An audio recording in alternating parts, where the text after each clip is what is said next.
Hi friends, ഇന്നത്തെ വീഡിയോയിൽ പറയുന്നത് നമ്മുടെ ഫ്രിഡ്ജിന്റെ ഈ സൈഡിലൊക്കെ ഉണ്ടാകുന്ന തരം ബ്ലാക്ക് ചളി ഉണ്ടല്ലോ. ഇത് നമുക്ക് എത്ര ഫ്രിഡ്ജ് കഴുകിയാലും നമുക്ക് ആ ഒരു ക്ലീന് ശരിക്കും ആവില്ല. അപ്പൊ അത് നമുക്ക് എങ്ങനെ മാറ്റിയെടുക്കാന്നുള്ളതാണ് കേട്ടോ. ഇതിനുള്ള ഒരു മിക്സിംഗ് ആണ് ഈ വീഡിയോയിൽ നിങ്ങൾക്ക് കാണിച്ചു തരുന്നത്.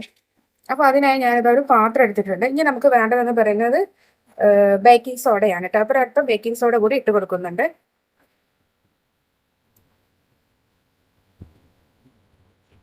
ഇനി ഇതിലേക്ക് നമുക്ക് ആവശ്യമെന്ന് പറയുന്നത് ഒരല്പം ചെറുനാരങ്ങയാണ് കേട്ടോ.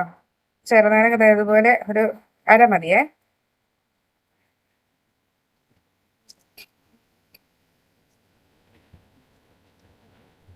ഇനി നമുക്ക് ആവശ്യം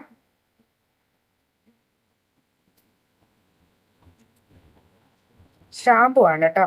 ഒരല്പം ഷാമ്പു കൂടി നമുക്കൊന്ന് ഒഴിച്ചു കൊടുക്കാം.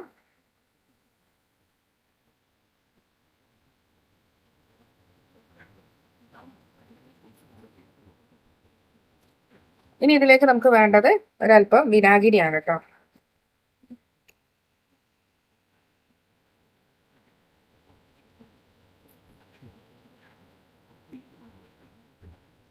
ഇനി ഇതൊന്ന് നന്നായി നമുക്കൊന്ന് മിക്സ് ചെയ്ത് കൊടുക്കാം. ഒരു പഴയ ടൂത്ത് ബ്രഷ് ഉണ്ടെങ്കിൽ അത് ഉപയോഗിച്ചിട്ട് നമുക്ക് നന്നായി ഒന്ന് മിക്സ് ചെയ്ത് കൊടുക്കാം കേട്ടോ.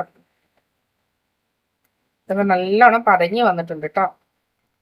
ഷാമ്പു ഏതായാലും മതി, കുഴപ്പമില്ല. നമുക്ക് ഇത് വീട്ടിൽ വെച്ചിട്ടുള്ള ഈ ഇൻഗ്രീഡിയൻസ് വരുന്നുണ്ട്. നമുക്ക് ഇതിനായിട്ട് നമുക്കൊരു 10 രൂപ പോലെ ചിലവാക്കണ്ട. കണ്ടോ, അത് വീട്ടിലുള്ള ഇൻഗ്രീഡിയൻസ് വെച്ച് കണ്ട് തന്നെയാണ് ഇപ്പൊ ഞാൻ ആക്കിയെടുക്കുന്നത്. ഇനി ഇത് വെച്ച് നമുക്കൊന്ന് ക്ലീൻ ചെയ്തെടുക്കാം കേട്ടോ. നമ്മുടെ ഫ്രിഡ്ജിന്റെ ആ ഒരു സൈഡ് നമുക്കൊന്ന് ക്ലീൻ ചെയ്തെടുക്കാം.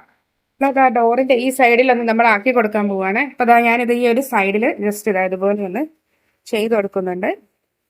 അപ്പൊ ഇതൊക്കെ ചെയ്യുമ്പോൾ തന്നെ നിങ്ങൾക്ക് കാണാം കറക്റ്റ് ആ ഒരു ചളി അതിന്റെ ഉള്ളിലേക്ക് പറ്റി പിടിച്ചിരുന്ന ആ ഒരു ചളി നന്നായി ഇളകുന്നുണ്ട്. ഇത് കണ്ടോ, നന്നായി ഇളകുന്നുണ്ട് കണ്ടോ.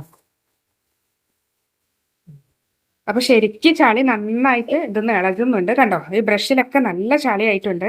അപ്പൊ ഒരിക്കലും നമ്മൾ കഴുകുമ്പോൾ ഈ സൈഡ് ഒന്നും ആരും കഴുകാൻ കഴിയില്ല. കാരണം നമുക്ക് ആ ഒരു ഇതിന്റെ സൈഡിലേക്കൊന്നും നമുക്ക് ഒരിക്കലും കൈ എത്തുകയോ ബ്രഷ് എത്തുകയോ ഒന്നും ചെയ്യില്ല. അതുകൊണ്ട് തന്നെ നമ്മൾ അത് ഒഴിവാക്കുകയാണ് ചെയ്യാറ്. അപ്പൊ കണ്ടോ, ഇതുപോലെ നമ്മളത് ചെയ്തെടുത്താൽ മതി.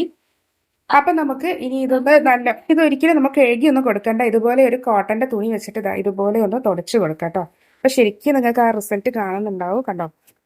അതായത് അതിന്റെ ആ ചളിയൊക്കെ ശരിക്കും നന്നായിട്ട് പോകുന്നുണ്ട് കണ്ടോ. അപ്പൊ എങ്ങനെ ഇരുന്ന ഡോറായിരുന്നു, വളരെ വൃത്തിയായിട്ടുണ്ട് കണ്ടോ. അപ്പൊ അതായത് ഇതിന്റെ ഉള്ളിൽ ആ ഭാഗമൊക്കെ നല്ല വൃത്തിയായിട്ടുണ്ട്.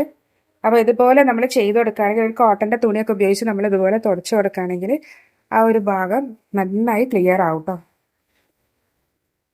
അപ്പൊ കണ്ടോ, ഈ ഒരു ടിപ്പ് വളരെ യൂസ്ഫുൾ ആണ്. ഇതൊന്ന് ട്രൈ ചെയ്ത് നോക്കാം കേട്ടോ.